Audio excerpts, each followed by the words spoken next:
Bonjour et bienvenue au séminaire virtuel des justifications de dépenses. Je m'appelle Pilar Maza, coordinatrice du secrétariat conjoint.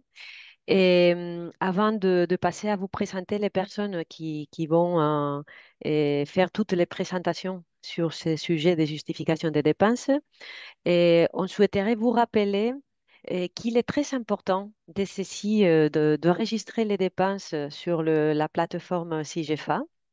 Normalement, avant de la fin de février, vous allez recevoir une communication pour vous informer que la partie de la plateforme pour déclarer les dépenses sera ouverte.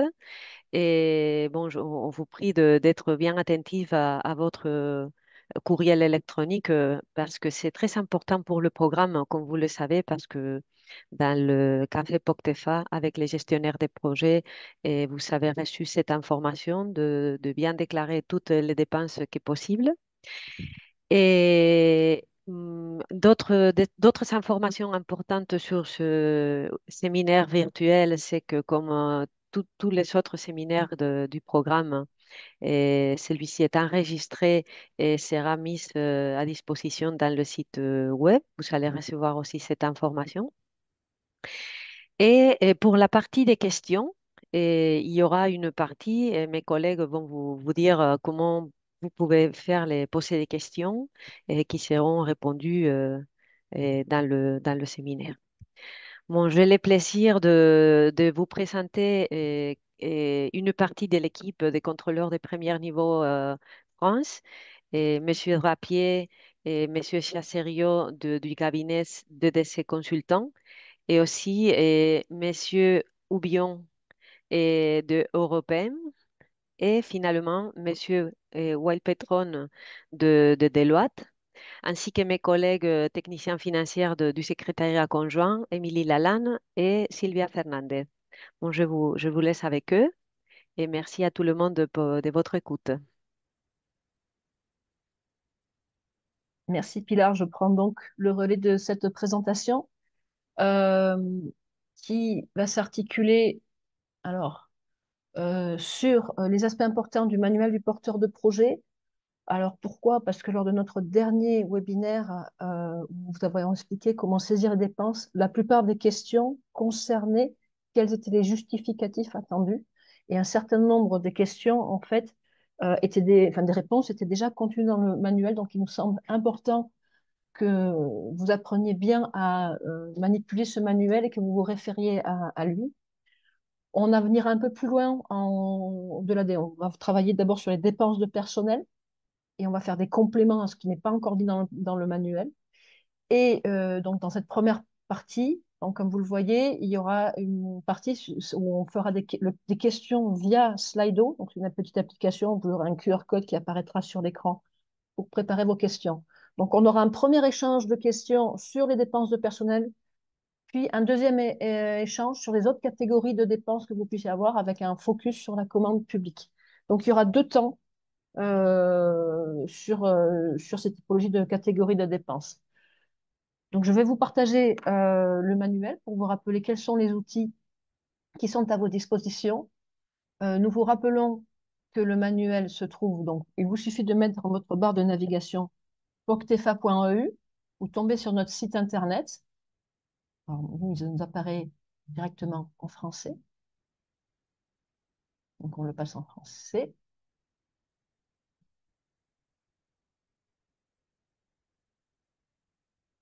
On a un peu long ce matin.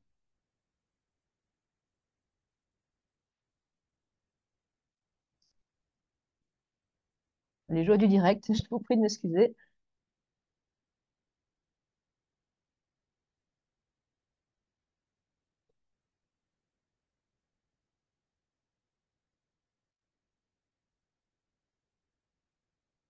Bon, il semblerait ou j'ai un propre souci d'Internet pour la communication. Euh, alors, le manuel se trouve dans la partie documentation, là, c'est écrit en espagnol.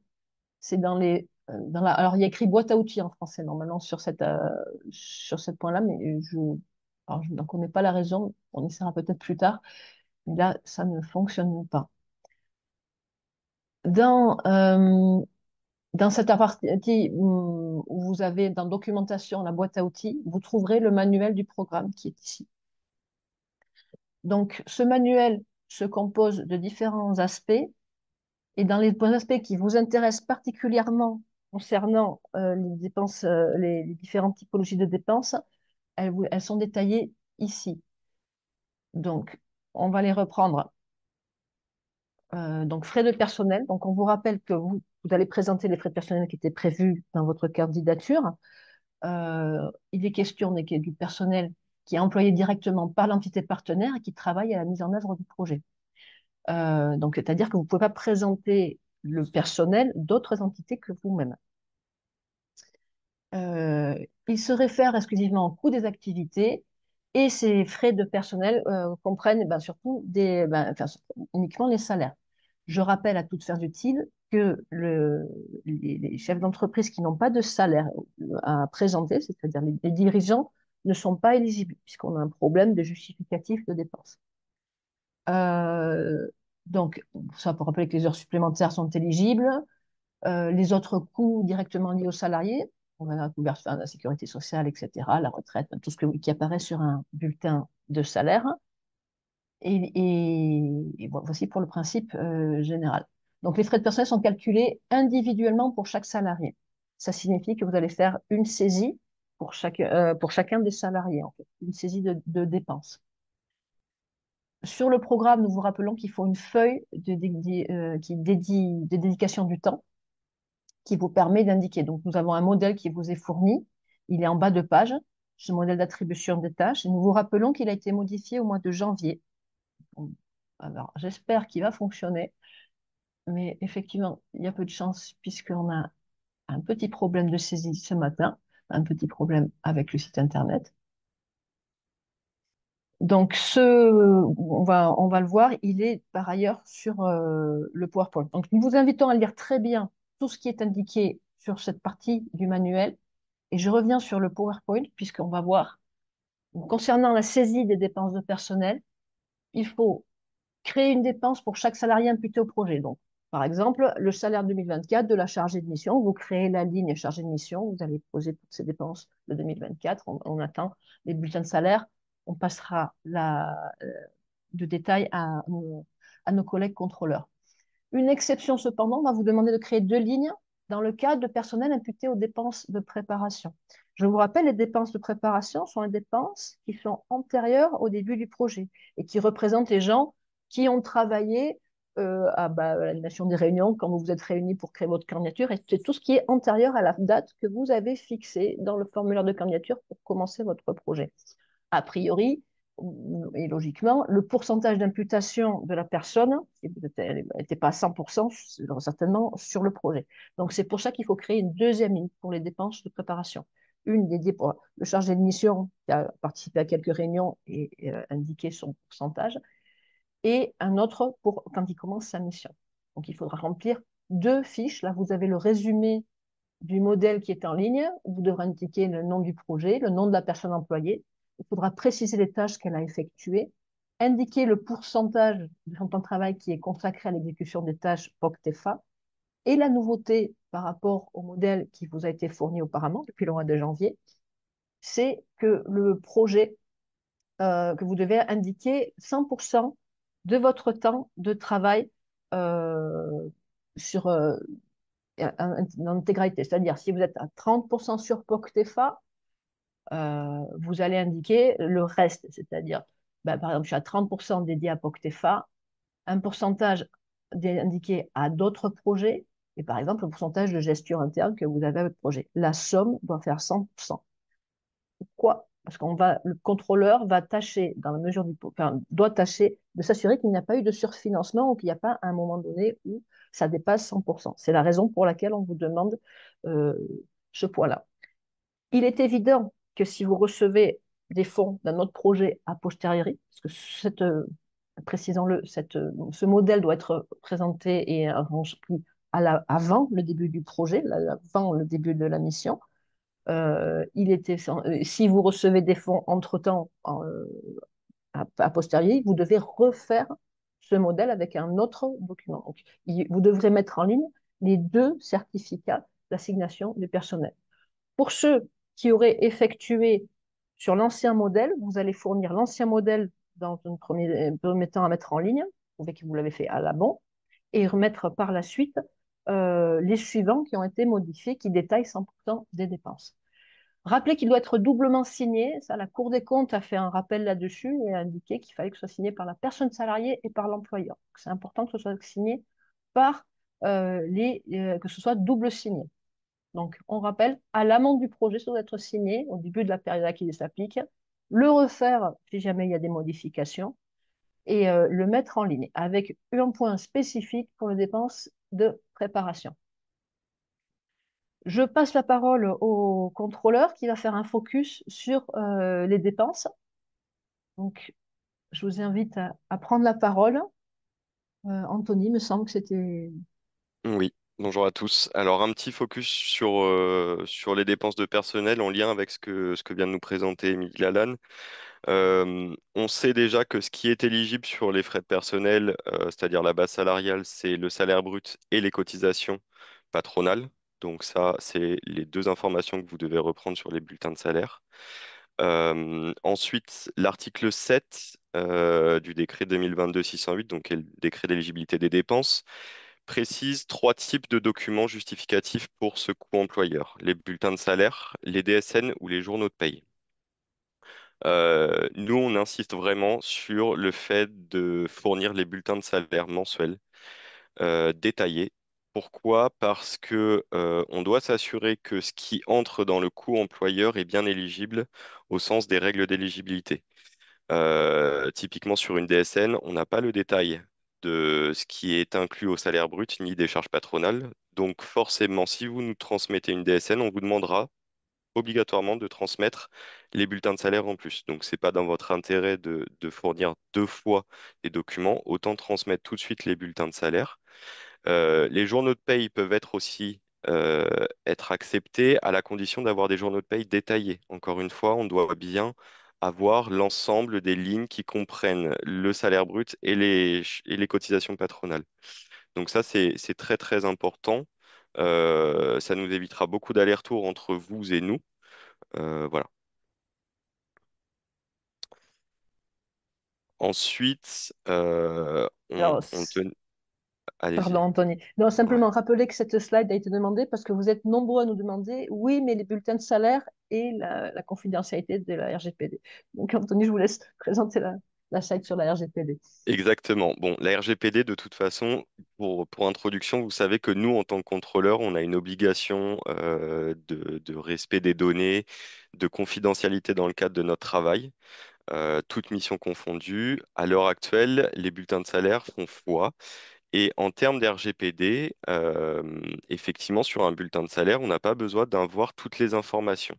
C'est-à-dire que tout ce qui concerne les données personnelles du salarié et qui n'ont pas vocation à vérifier l'éligibilité des dépenses, n'ont pas besoin de nous être transmis. Donc ça, vous pouvez tout à fait biffer, anonymiser, voilà, appelez ça comme vous voulez, mais les bulletins de salaire ou les journaux de paye, il n'y a aucun problème.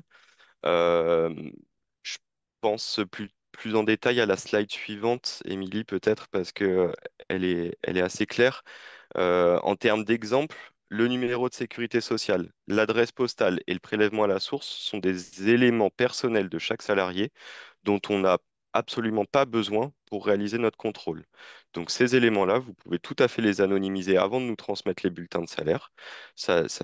Voilà, ça ne posera aucun problème. Par contre, tout le reste, tout ce qui constitue le salaire brut et les cotisations patronales doivent être apparents. Je vais préciser, concernant le numéro de sécurité sociale, la plateforme jusqu'ici, vous demandez le numéro de sécurité sociale. Nous avons empêché que ce numéro soit obligatoire désormais, puisque ça posait des questions, des soucis parfois de RGPD.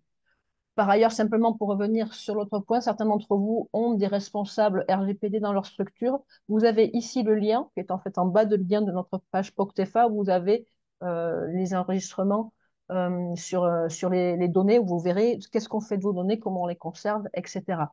Donc, si ça peut vous aider par rapport à vos obligations en interne.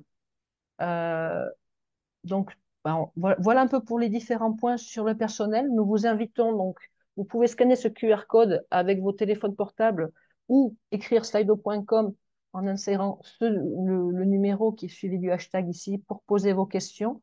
Et en attendant ces questions, mes collègues me disent que la plateforme fonctionne de nouveau, donc je vais essayer de la partager. Et je laisse la parole à François-Xavier Drapier qui l'a demandé. Oui, bonjour à tous. Euh, une demande complémentaire concernant les éléments que vous allez transmettre sur les bulletins de salaire ou les journaux de paye. Euh, En fait, généralement, les bulletins de paye comportent des informations qui ne sont pas toujours éligibles en totalité. Je pense par exemple au 13e mois ou à la taxe sur salaire. Et donc, sur le 13e mois, par exemple, il arrive que le calcul se fasse sur l'année entière, alors que les, les personnes ne sont affectées, par exemple, que 3 mois à partir de septembre sur le projet. C'est-à-dire qu'il vous faut automatiquement, sur un tableur, présenter la totalité des dépenses de personnel et retraiter ces informations pour pouvoir nous dire quelle est la base éligible sur laquelle vous allez appliquer le pourcentage d'affectation. Là, les contrôleurs de premier niveau sont à votre disposition pour vous fournir ces tableaux qui vous permettent effectivement de recalculer les, les bases sur lesquelles vont être certifiées les dépenses de personnel. Émilie. Nous allons refaire une tentative pour voir si cette fois-ci, ah ben, ça semble marcher. Nous sommes désormais sur le site en français. Donc, vous la rentrez dans documentation, boîte à outils. Et donc, vous avez ici le manuel du programme. Donc, on est en train de voir hein, que je vous ai partagé. Et vous trouverez ici le modèle d'affectation du personnel que vous avez vu sur la slide juste avant. Donc, très important de toujours vous référer aux éléments du programme qui sont à jour sur notre site Internet et que nous mettons à jour régulièrement. Je ne sais pas s'il nous arrive des questions. Pas encore. Pas encore. Nous n'avons pas encore de questions concernant la dépense de personnel. Pourtant, elles sont souvent nombreuses dans le cas. Peut-être vous pouvez partager le Slido, Oui, on va Emily. repartager le Slido. Tu as raison. Donc, vous indiquez slido.com sur votre navigateur et vous saisissez ce numéro ou depuis votre téléphone portable, vous scannez ce QR code et vous saisissez le numéro DL 55 26 143. Et cela vous permettra de porter des questions online ou de demander des explications complémentaires sur les aspects que nous avons traités.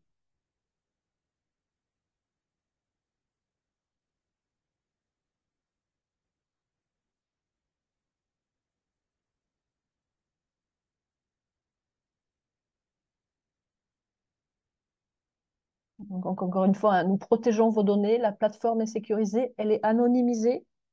D'ailleurs, la raison pour laquelle, quand vous saisirez du dépense de personnel, même s'il y a,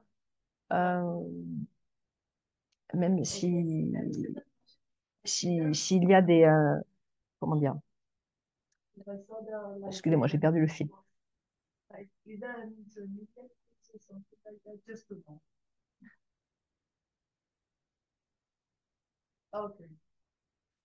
Il semblerait que des assistants aient levé la main.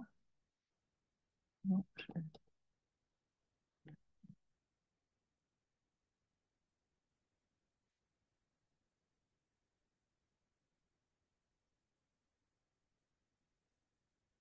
Bon, mais nous n'avons toujours pas de questions.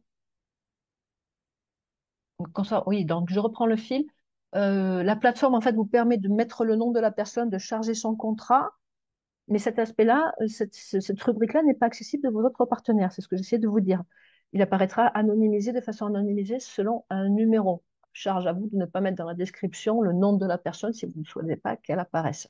Mais effectivement, ils n'auront pas accès aux autres pièces. Et on verra seulement dans les lignes de dépenses le nom chargé de mission, si vous aimez chargé de mission, administratif, chercheur, que sais-je, le nom du poste si vous le souhaitez.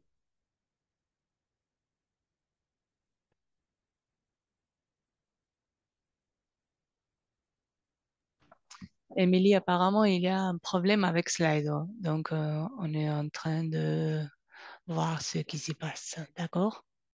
Je propose qu'on avance peut-être sur la session. On reviendra du coup pour Oui, ne pas perdre de temps sur les autres aspects des autres catégories de dépenses. Donc, reprenons sur le guide pour voir les différentes typologies de dépenses et le type de questions que nous avons l'habitude de recevoir et essayer de vous éclaircir en attendant qu'on puisse retrouver un fonctionnement Slido qui fonctionnerait mieux. Donc, je reviens sur le manuel. Donc, dans le manuel, comme vous l'avez vu, nous avons vu les frais de personnel. Alors, revenons un peu sur les frais de bureau, d'administration et frais de séjour qui sont résumés ci-dessous sur cette slide. Donc, nous vous rappelons que les dépenses de bureau et d'administration sont couvertes par un forfait de 15% des dépenses de personnel. Du coup, vous n'avez pas besoin de fournir les justificatifs. Que couvre ce forfait de 15%? Il couvre vos locations de bureau, assurance, biens immobiliers, équipements, mobilier, le matériel de bureau, stylo, etc., comptabilité et archivage, l'entretien, le nettoyage et la réparation, la sécurité, système informatique et communication, frais de transactions financières et frais d'ouverture et de gestion des comptes. Pourquoi on vous le met ici? C'est important parce que ça veut dire que comme ce sont des coûts simplifiés, on ne peut absolument pas les présenter à coût réel. Il n'est pas possible de présenter ce type de dépenses. Elles seront rejetées par le contrôleur si vous les passez dans d'autres catégories de dépenses, comme dépenses réelles. Concernant les dépenses de voyage et séjour, on a reçu beaucoup de questions concernant ces points-là. Nous vous rappelons que pour des mesures de simplification, les programmes Interreg ont le droit de faire un forfait. Sur le programme POCTEFA, c'est un forfait de 6% des dépenses de personnel. Donc, c'est une dépense de personnel automatiquement. 6% sera calculé de façon additionnelle par la plateforme. Il faudra néanmoins fournir un justificatif. Une preuve de déplacement sera demandée tout au long du projet. Vous avez vu que dans le registrement des dépenses, vous avez une rubrique spécifique qui vous permet de télécharger un justificatif de déplacement. C'est pour prouver que la catégorie de dépenses voyage existe pour chacun d'entre vous. Donc, ça peut être un ordre de mission, des photos, des accréditations. Ça peut être, c'est pas forcément un document financier, hein. Ça peut être un document financier, mais ça pourrait être un autre type de document. Alors, ça couvre les dépenses de l'entité bénéficiaire, puisque ça se calcule sur le personnel des entités associées que vous avez mis dans le formulaire de candidature, et le personnel mis à disposition par des tiers non prestataires de services. Alors, je pense par là à un cas assez particulier qui, en général, concerne surtout les laboratoires et les unités mixtes de recherche, même si on pourrait avoir d'autres cas, c'est-à-dire que souvent, les universités portent le projet, c'est le CNRS qui met à disposition un chercheur. Donc, les dépenses de déplacement de ce chercheur, même si elles sont supportées par un CNRS, dans ces cas-là, seraient couvertes par les 6%. Alors, ça couvre les frais de transport, en général, kilométrage, péage, etc., coût des repas, indemnités journalières, frais de séjour, frais de délivrance et visa.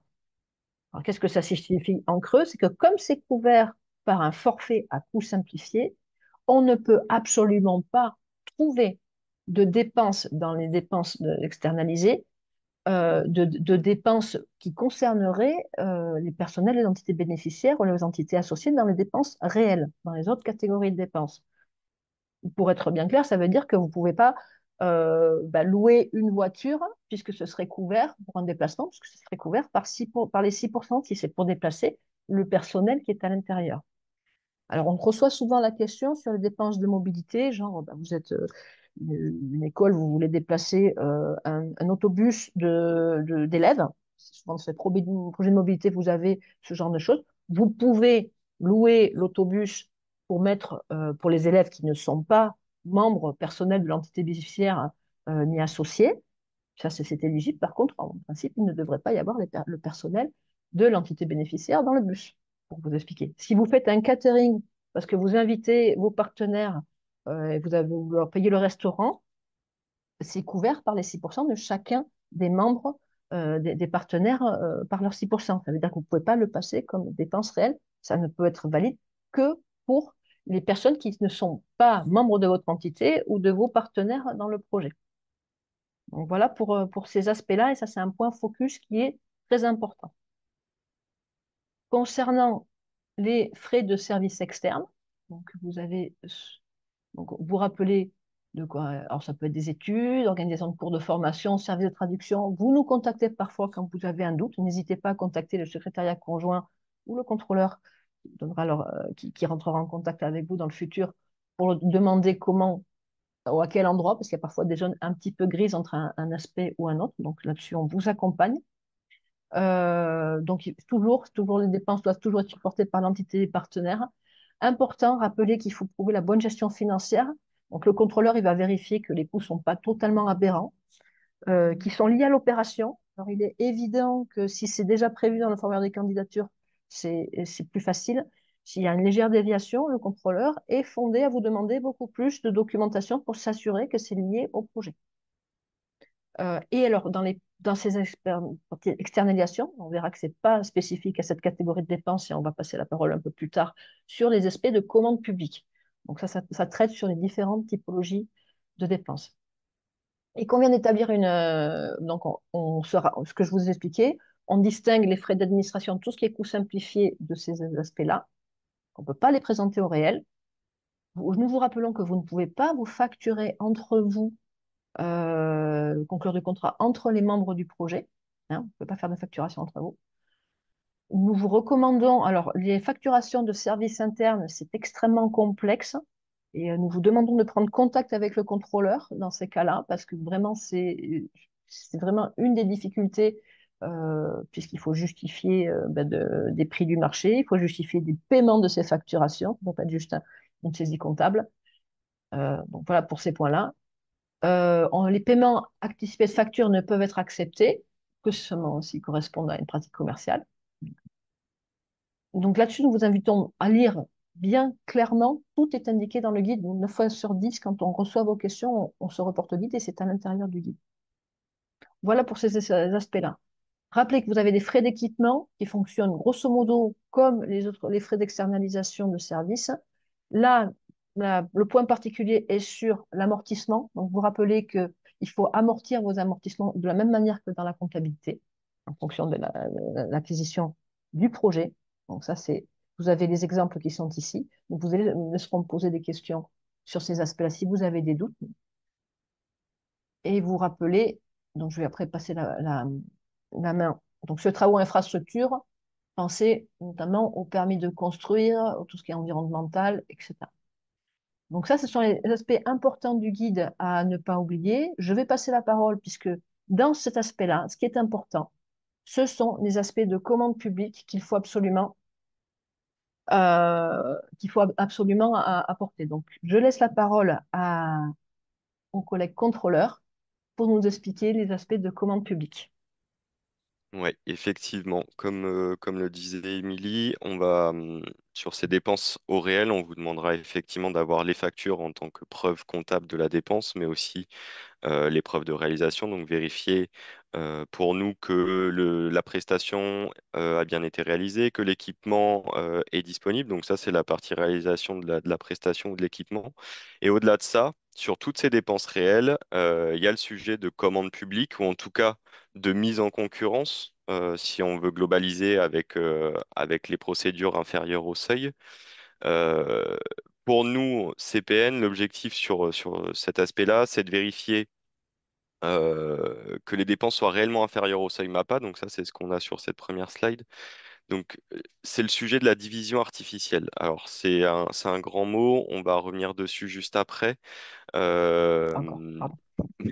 mais globalement, qu'il s'agisse de commande publique ou de mise en concurrence en dessous des seuils, l'objectif, c'est de vérifier la transparence dans la procédure de recrutement de votre prestataire, le type de publicité adéquate selon le seuil engagé et l'égalité de traitement et de non-discrimination. Donc, c'est-à-dire que chaque prestataire consulté doit être également enfin, consulter dans le sens, voilà, on n'appelle pas un le vendredi et l'autre 3 semaines après, alors que le délai de réponse est beaucoup plus court pour l'un que pour l'autre.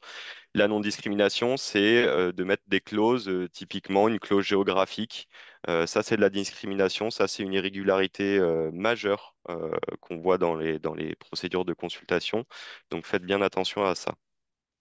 Pour revenir sur, du coup, la division artificielle, ça c'est la slide suivante, c'est en fait le fait de procéder à plusieurs mises en concurrence de faible montant.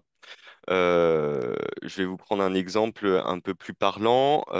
Vous avez des outils de communication à développer, des flyers, des kakémonos, etc. Vous allez passer avec le même prestataire plusieurs dépenses. Une fois le kakémono, une fois 500 flyers, une fois des goodies. Tout ça, on va être en dessous des seuils de mise en concurrence. Le premier seuil est à 40 000 euros, pour rappel.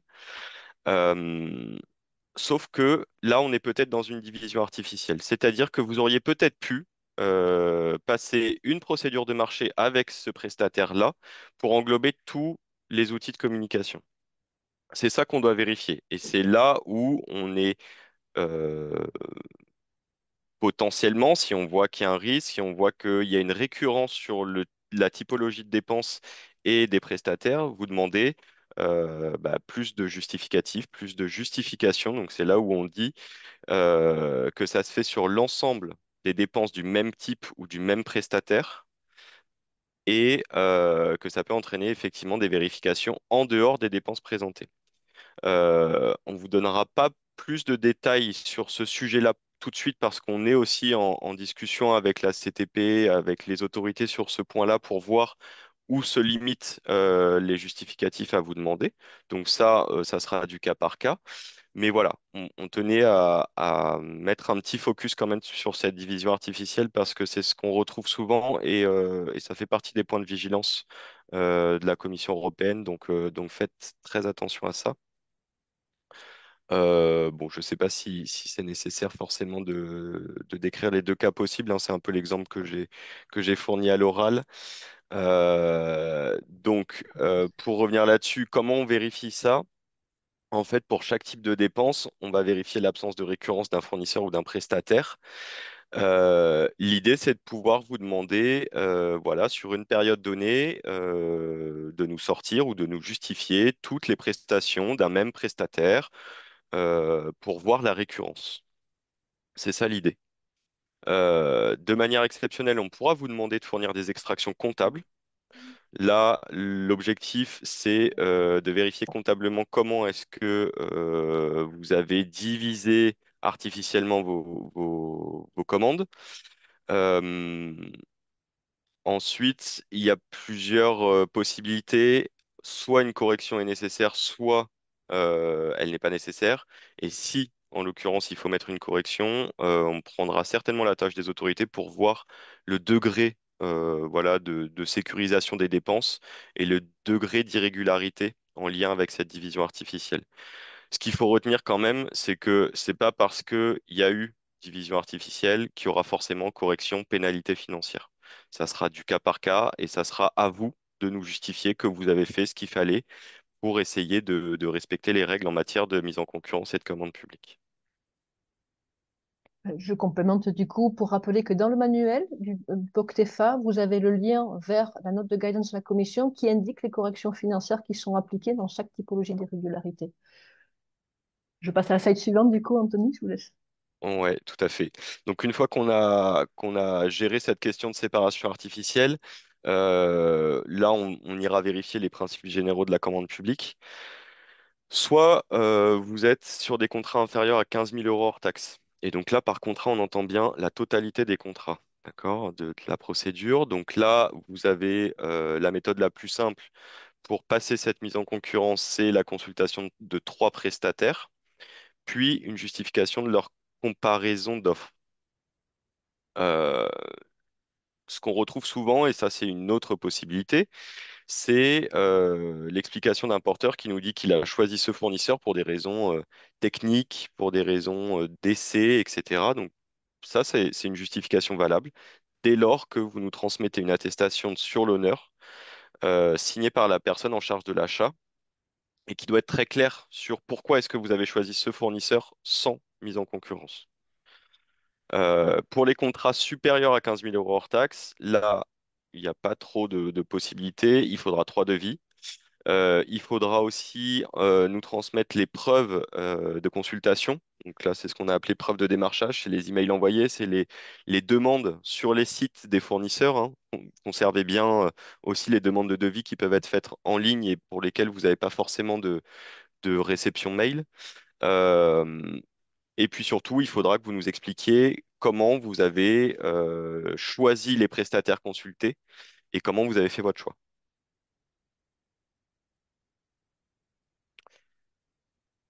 Alors là, on a mis quelques cas spécifiques parce que c'est des cas qu'on retrouve assez régulièrement. Donc on a le premier cas, on est un labo, on est un chercheur en charge du projet, on a besoin d'un réactif spécifique. Il se trouve qu'on a acheté 17 000 euros hors taxe de ce réactif, donc on est au-dessus du seuil de 15 000 euros hors taxe qu'on vient de voir, mais on n'a pas de comparaison de devis. Ça, il y a un article du CCP qui prévoit ça, c'est que l'acheteur peut passer un marché sans publicité et sans mise en concurrence lorsque le changement de fournisseur entraînerait une incompatibilité et des difficultés techniques. Là, on est bien dans ce cas-là. Si vous prenez un autre réactif chez un autre fournisseur, vous ne pourrez pas avoir les mêmes paramètres d'expérience. Donc dans ce cas-là, aucun problème, le tout, c'est de l'expliquer au moment où vous déposez votre dépense, de dire on n'a pas de comparaison de devis sur cette dépense-là pour telle et telle raison. Et le deuxième cas, c'est donc je souhaite organiser une exposition sur un élément de la flore ou de la faune des Pyrénées. Je décide de faire appel à un photographe spécifique pour l'utilisation de ces photos. Dans ce cas-là, effectivement, vous pouvez vous dispenser de mise en concurrence et donc de consultation.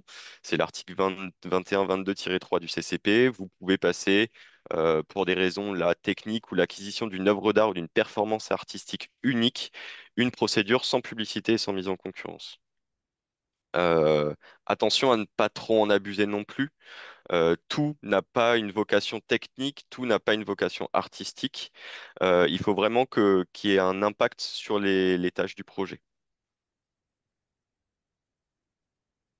Alors nous, concernant la commande publique, sur l'expérience qu'on a accumulée sur Poctefa ces dernières années, puisque nos contrôleurs que vous rencontrez ont beaucoup d'expérience sur notre programme, et nous, on a aussi au secrétariat conjoint un petit peu. Donc on a eu dans les erreurs communes et qui sont retrouvées dans différents programmes, le mauvais usage du caractère urgent ou imprévisible d'un contrat. Typiquement, on a eu, alors je vous donne un exemple qu'on nous avait donné en formation euh, suite à un ouragan, par exemple, dans les Caraïbes. Les prestataires faisaient appel à un caractère urgent. Il a été indiqué que les conditions climatologiques des Caraïbes faisaient qu'il y a forcément des ouragans et qu'ils devraient déjà avoir des prestataires prévus. Donc, c'est pour vous dire que ça peut aller relativement loin, que le fait d'avoir travaillé avec un fournisseur externe particulier dans le passé, d'être satisfait de la qualité de son travail, de vouloir bénéficier de ses connaissances qu'il a acquis en travaillant, ne constitue pas une justification suffisante pour une attribution directe. Donc là, clairement, c'est la limite à la slide précédente, c'est-à-dire qu'on peut justifier du technique, etc., mais ça ne peut pas être pour une raison, parce que c'est pratique de travailler avec lui. Il faut qu'il y ait une raison tangible. Dans le cas invoqué précédemment, c'était le cas d'un réactif qui fausserait éventuellement les analyses. Un critère de capacité ou de solvabilité qui limite trop la concurrence, typiquement une norme ISO nationale française sans la mention ou équivalent, parce qu'un autre État européen pourrait vous le mettre. L'absence de prise en compte du caractère transfrontalier du marché. Vous êtes sur une frontière et donc vos prestataires espagnols peuvent être à même de l'autre côté de vous présenter quelque chose. On ne peut pas limiter à la France, on l'a dit sur la partie géographique. Très important, ça, il va y avoir un gros focus là-dessus, sur cette période, sur des absences de déclaration, d'absence de conflit d'intérêt. Chaque fois que les gens qui ont choisi, qui ont participé à la commission d'appel d'offres, doivent absolument renseigner ce type de déclaration d'absence de conflit d'intérêt. Ça va être très, très demandé. Pensez à le mettre en place dans vos procédures, également déjà obligatoire. Rappelez dans les erreurs qu'on rencontre sont des partenaires privés, par exemple, s'il ne sait pas qu'il est commis à la commande publique alors qu'il remplit les conditions suivantes. Donc ça, ce sont les conditions qui sont indiquées dans la directive marché public. Et donc même si souvent on reçoit, oui, mais je suis une association, je ne suis pas soumis au marché public. Si vous avez été créé pour répondre à des besoins d'intérêt général qui ne sont pas de nature industrielle ou commerciale. si vous avez une personnalité propre et si vous êtes financé majoritairement par l'État, les collectivités territoriales ou d'autres organismes publics. Mais, même si ça, elles sont cumulatives, ou dont la gestion est soumise au contrôle de ces collectivités ou organismes, ou qui est doté d'un conseil d'administration de gestion ou de surveillance dont plus de la moitié des membres ont été désignés par l'État, les collectivités territoriales ou autres organismes, vous êtes soumis. Et donc, du coup, vous devez avoir des procédures. Donc ça, ce sont des aspects que les contrôleurs sont fondés à vous demander quand ce n'est pas clair. Par défaut, ils auront tendance à dire, vous êtes tous soumis au marché public jusqu'à preuve du contraire. Donc, à vous de penser, si vous estimez que vous n'y êtes pas soumis, apporter ces éléments pour pouvoir justifier, que sinon, on vous demandera exactement les mêmes pièces que pour une structure publique. Je vous laisse le focus sur les commandes publiques et conclusions et conseils avant qu'on repasse au Slido, parce que mes collègues me disent que le Slido initial refonctionne. Donc, je pense qu'on va réussir à avoir des questions, je l'espère. Oui, donc pour conclure ce petit chapitre et ce focus sur la commande publique, quoi qu'il arrive, si vous avez des doutes ou des questions, l'idée c'est de prendre contact avec votre CPN, donc vous saurez qui va être votre contrôleur, quel cabinet. N'hésitez pas à prendre contact et surtout à le faire dès que possible. C'est toujours plus compliqué de nous poser des questions une fois que vous avez contractualisé, une fois que vous avez fait l'achat. Alors on pourra trouver des solutions, mais c'est quand même plus simple de prévoir en amont et de nous contacter en amont. Euh, un autre point là-dessus sur prévenir les CPN, c'est être transparent. On préfère que dès votre déclaration de dépenses, vous nous disiez ce document-là, je ne l'ai pas ou je ne pourrai pas vous le fournir pour X raison, plutôt qu'on soit obligé de vous le demander et que vous nous répondiez oui, je sais pas, peut-être que je l'aurai. Voilà. C'est important d'être transparent, on gagnera tous du temps et on pourra aussi prendre des actions sur est-ce qu'il faut faire une correction ou non. Et sur ce sujet de correction, c'est pas parce qu'il manque un ou plusieurs justificatifs liés à la commande publique ou à la mise en concurrence que ça entraînera forcément une correction. Euh, on en parlait tout à l'heure, il y a quand même une appréciation globale de la situation. Tant que vous jouez le jeu, que vous essayez de faire des consultations et que vous vous confrontez à parfois des problèmes techniques ou logistiques, euh, il n'y a pas de raison qu'on vous mette de correction. D'accord. Le tout, c'est de justifier et d'essayer de montrer que vous suivez les règles. Voilà. Alors, je vais reprojeter, mes collègues me disent de projeter le premier qui était prévu sur les dépenses de personnel, mais on va l'utiliser du coup pour toutes les questions. Je vous invite à essayer de nous transmettre ça et on va voir si déjà, je ne sais pas si Christina est là, si elle peut. Oui, voilà, elle nous partage l'écran. Merci. Donc, Marie-Christine nous indique qu'elle a déjà mis sur la plateforme SIGEFA l'ancien modèle d'affectation des tâches. Dois-je annuler ce modèle et refaire avec le nouveau modèle? Est-ce que... Qui veut répondre à cette question? Je peux y répondre hein, si besoin.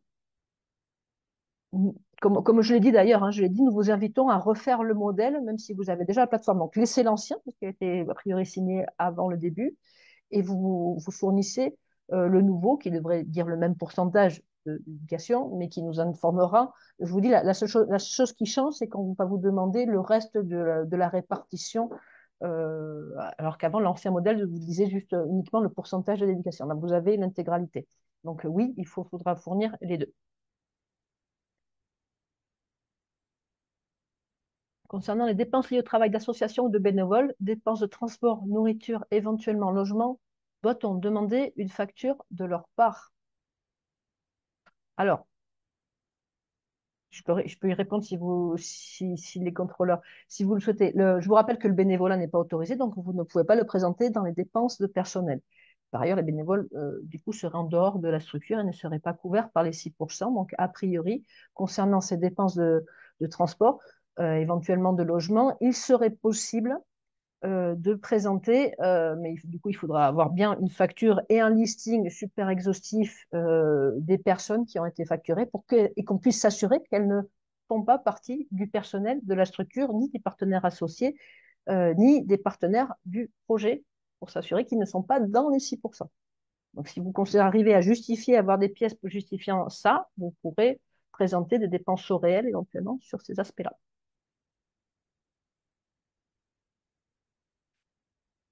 Quand saurons-nous qui est notre CPN? Votre CPN.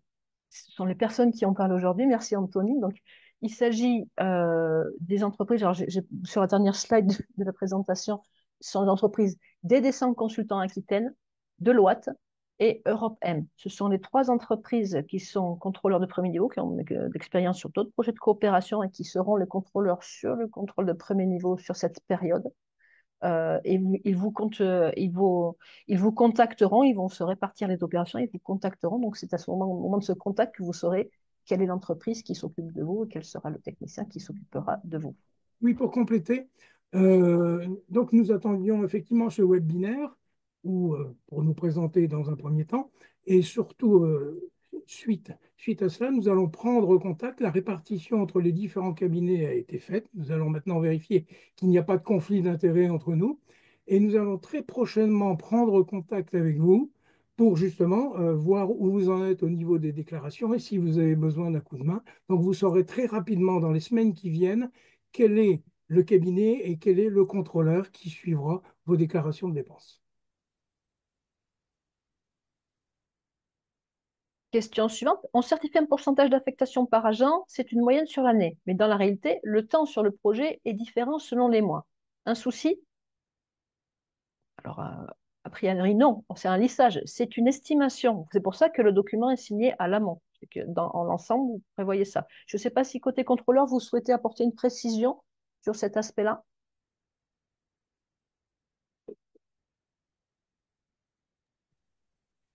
Non, non, je pense que c'est très clair, effectivement, hein, je prends la parole là-dessus. Le système de pourcentage d'affectation, c'est une mesure de simplification qui est en place sur les frais de personnel dans POCTEFA. C'est à vous d'estimer le pourcentage qui va être lissé sur une année ou sur la durée du projet. Vous pouvez tout à fait suivre votre temps en feuille de temps en interne si ça a un intérêt pour vous. Mais en tout cas, nous, on ne vous demandera pas plus que le pourcentage que vous avez fixé dans le certificat. Du coup, question suivante à laquelle je vais vous laisser répondre, les contrôleurs. Concernant les dépenses, ah, j'ai pas eu le temps de la lire. C'était sur les dépenses d'apprenti et les frais de scolarité, il me semble.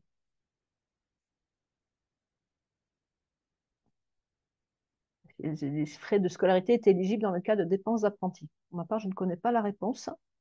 Il faudrait qu'on l'étudie. Mais si on ne l'a pas, on peut. Ouais, alors je pense qu'il nous faudrait peut-être un peu plus de détails sur ce qui est nommé frais de scolarité. Un apprenti, normalement en France, a quand même un bulletin de salaire puisqu'il a une rémunération, une gratification d'apprentissage. Si c'est bien cette partie-là dont il est question, oui, c'est éligible puisqu'il y a un bulletin de salaire, il y a des charges, etc. Si c'est autre chose, je vois pas ce que c'est.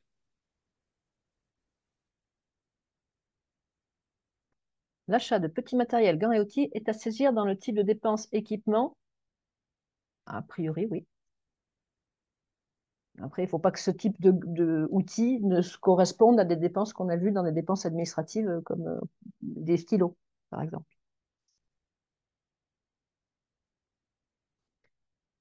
Pourriez-vous préciser la mention d'employeur pour la signature sur les temps personnels? Est-ce que notre DAF peut signer ses feuilles pour ordre? Normalement, c'est le supérieur hiérarchique, c'est celui qui a autorité sur la personne et qui la dédie à un pourcentage concret. Alors, je sais, et je suppose que s'il signe pour ordre, c'est qu'il a la possibilité, il a la capacité de le faire. Ce que peut demander le contrôleur, c'est de s'assurer qu'il a bien le droit de le faire pour ordre. Ça dépend un peu. Je ne sais pas si vous voulez compléter de votre côté les contrôleurs.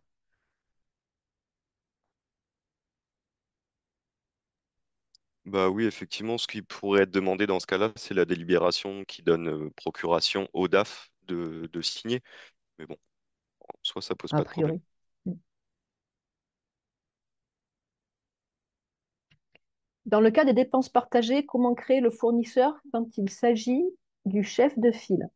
Alors, c'est de la même façon qu'il soit chef de file ou autre, quand vous saisissez la dépense dans l'application, vous allez créer le fournisseur et après vous allez créer le marché. Euh, je crois que c'est quand on crée le fournisseur, j'ai le doute si c'est dans le fournisseur ou dans le marché, mais il y a une case à cocher pour dire qu'il s'agit d'une dépense partagée. Donc, ce qui permet à ce que vos partenaires, quand ils saisiront une dépense en correspondant à ce fournisseur, puissent avoir accès au marché, enfin, puissent lier la dépense au marché qui aurait été fait par un autre partenaire et que un contrôleur s'en rende compte. Ah, et comment créer le fournisseur? Alors, je ne sais pas si j'ai bien compris la question, en fait. Je me pose la question, c'est si c'est le propre chef de file qui est fourni. Je ne suis pas sûre d'avoir compris la question. Question suivante. Pour les fichiers Word de pourcentage d'affectation, peut-on faire signer les collaborateurs par signature électronique? La signature électronique, si c'est une signature normée et IDAS, selon le règlement et IDAS, sont valides en Europe et évidemment, on a l'obligation on a l'obligation de les accepter. Maintenant, attention, ce n'est pas un scan de signature posé sur un document. Une signature EIDAS, c'est un certificat qui se pose sur un document PDF qu'on peut faire passer sur une application spécifique pour voir si effectivement l'eurodatage est correct et si la signature n'est pas caduque.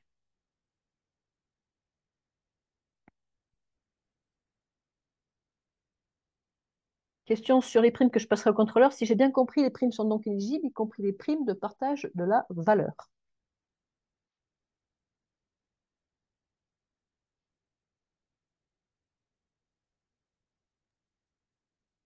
En général, les primes sont effectivement éligibles, sauf les primes exceptionnelles, mais les primes de partage de la valeur, je ne connais pas.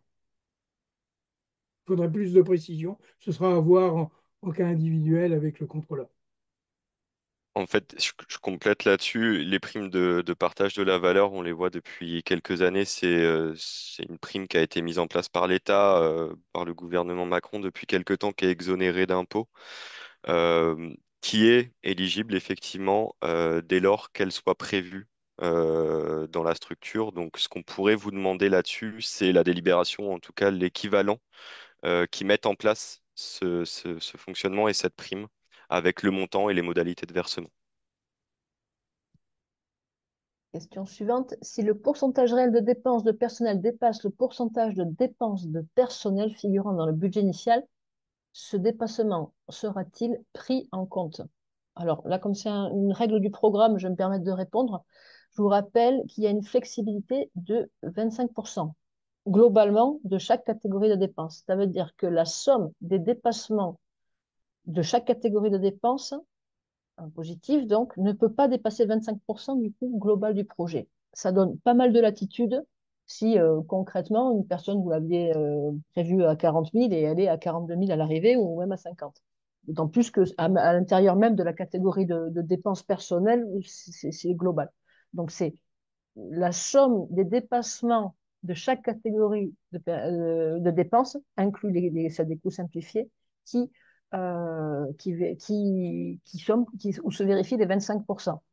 Ce point-là est vérifié notamment par le secrétariat conjoint, puisque certaines dépenses pourront faire l'objet de rejet de la part du contrôleur. Donc, le contrôleur peut nous mettre la puce à l'oreille concernant quelque chose qui pourrait dépasser, mais in fine, c'est le secrétariat conjoint qui intervient sur cet aspect-là. La taxe sur les salaires est éligible à l'assiette, existe-t-il un tableur pour effectuer le calcul? Je passe la question au contrôleur, je vous invite à répondre à... Je vais prendre la taxe sur salaire, oui, tout à fait éligible, mais elle doit être vérifiée en amont par le contrôleur, récupérer ce qu'on appelle le CERFA de déclaration annuelle.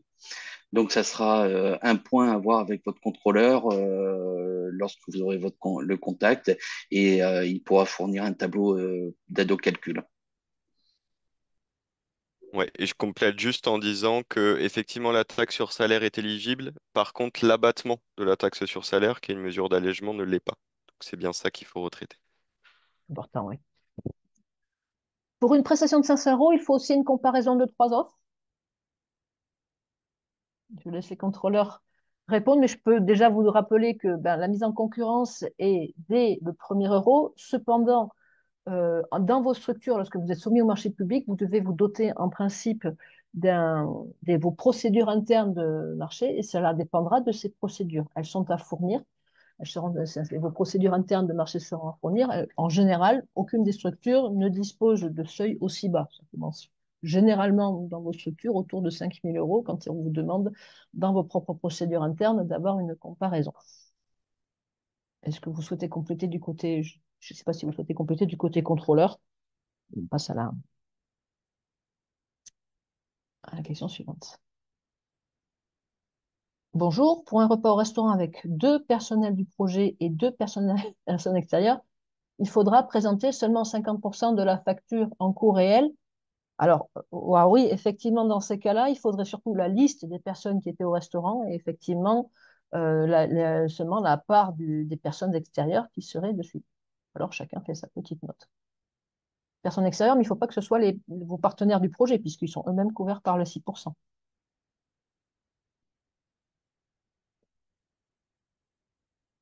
Quel justificatif pour les frais de déplacement des partenaires associés? Nous avons répondu, donc je le rappelle, les partenaires associés sont couverts par les 6%, donc pas de dépenses réelles pour eux, ils sont couverts par ces 6%. Peut-on fournir pour les salariés impliqués sur l'année dans le projet le seul bulletin de salaire de décembre ou faut-il fournir les 12 bulletins mensuels? Je pense que c'est les 12, mais je laisse peut-être les contrôleurs le préciser et expliquer le pourquoi. Je pense Oui, qu'il y a plus d'informations sur les 12. il faut effectivement l'ensemble des bulletins de salaire parce que sur le bulletin de salaire de décembre, on aura peut-être un cumul et un total des bruts et des charges patronales. Par contre, on n'aura pas le détail des différents éléments qui constituent le brut tout au long de l'année. Donc, les 12 bulletins de salaire sont effectivement obligatoires.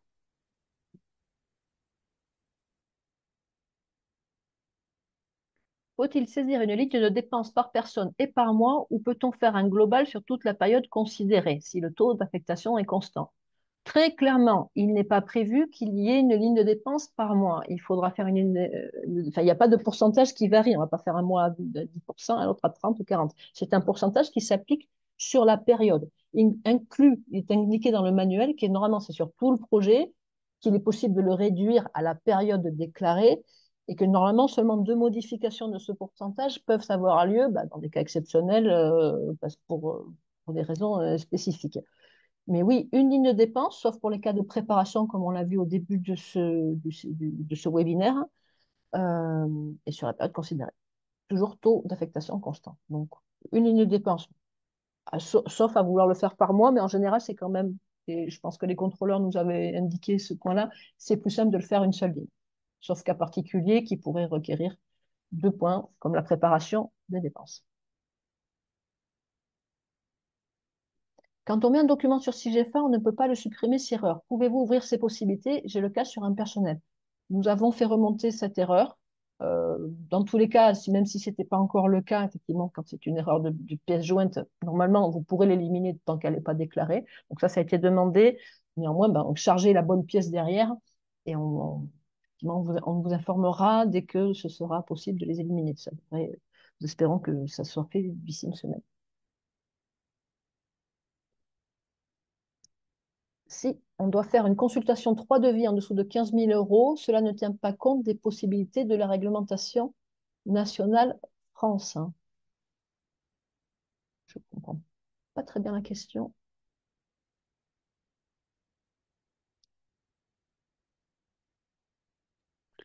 Ouais, je dois dire que je la comprends pas non plus, donc si on peut avoir plus d'explications, ça serait bien.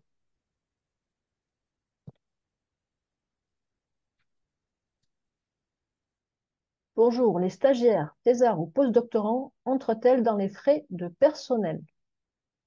A priori, oui. Il faut qu'ils aient. Les stagiaires, ils n'ont pas de bulletin de salaire, mais ils ont des indemnités, il me semble. Thésards et postdoctorants reçoivent des salaires. Donc oui, effectivement, ce sont les stagiaires et thésards de la structure. Et ils généreront leurs 6% de dépenses de voyage et 15% d'administratif. Et en général, il sera demandé aussi le type de convention et de fournir dans SIGEFA la convention qui lie l'entité au stagiaire ou au thésard. Tout à fait. Alors, du coup, je rebondis. Merci François de cette précision. De la même façon que pour un salarié classique, vous devrez créer le contrat, donc créer le personnel, et mettre du coup, au lieu de son contrat de stage, si c'est un postdoctorant, son contrat de doctorant, etc. Ça fonctionne comme pour un salarié classique. Comment peut-on prendre contact avec le CPN lors de la dernière programmation? On ne pouvait pas. Alors, nous avons de nouveaux contrôleurs. Comme ils vous l'ont dit, ils prendront contact avec vous. Je vous laisse détailler les modalités peut-être. Vous allez recevoir là dans les jours et semaines qui arrivent normalement un mail euh, vous indiquant quel cabinet va contrôler votre dossier et à partir de là vous aurez tous les numéros de téléphone ou de mail pour commencer les échanges avec votre contrôleur. Donc j'insiste pour que dans SIGEFA, les responsables du dossier soient à jour, puisque nos mails vont passer par les indications qui sont dans SIGEFA. Dans le cas des administrations publiques, qui doit signer le modèle d'affectation du personnel? Secrétaire, directeur général, etc. La réponse globale est le supérieur hiérarchique en charge de la personne. Ça dépendra en fonction d'où qui est la personne au-dessus de cette personne. Quelques dernières questions, parce que il est passé déjà 11 heures et jusqu'à 11h05. Deux, trois questions, pas plus, merci. Faut-il tenir les contrats de travail ou arrêter? Alors, oui, a priori, et on peut demander d'autres pièces éventuellement, si le contrat de travail ou l'arrêté ne précise pas clairement l'affectation au projet POCTEFA. Il faudra avoir une pièce en plus pour le justifier. Je ne sais pas si les contrôleurs vous souhaitez ajouter quelque chose. Je pense que non. Les primes liées au projet peuvent être prises en compte. Alors oui, on l'a vu, certaines primes peuvent être prises en compte. Il y a une réserve sur certaines qui posent plus de difficultés. Il y a aussi souvent un problème de date. Il faut généralement que les primes soient antérieures au démarrage du projet.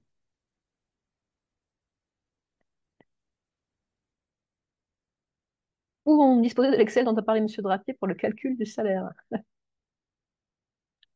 Lors du contact par les contrôleurs premier niveau, on vous proposera effectivement ces tableaux Excel de vérification des salaires. C'est prévu.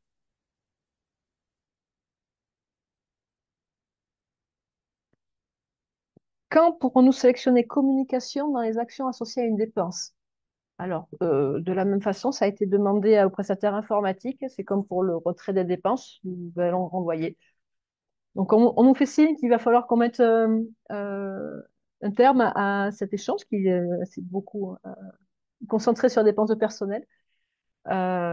Merci beaucoup. N'hésitez pas à nous transmettre vos questions. Le contrôleur, alors que je vous rappelle, je vais du coup projeter la dernière slide que je n'avais pas projetée, juste pour vous rappeler qui ils sont. Donc, DDC, ah, pardon, on ne voit pas la slide.